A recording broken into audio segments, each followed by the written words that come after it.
امروز می‌خوایم یه تفنگی بهتون یاد بدیم که چراغ‌های کدر کدر و ماتو با یه سامات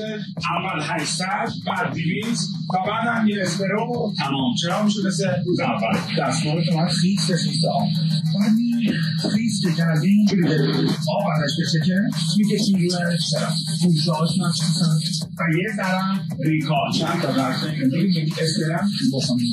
اسپرم کنیم که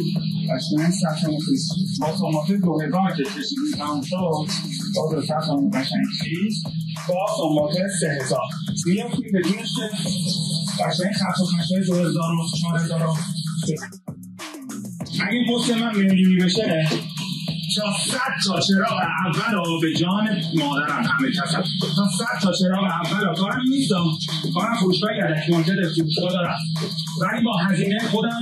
میدم تا 100 نفر رو چراغاشون اینجوری نو کنن با هزینه خودم. وقتی که کارتون تموم شد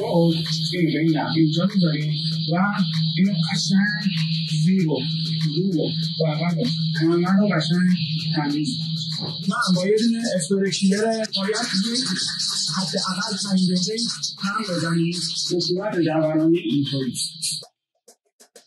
این شد خروجی کار چراغ 207 مدل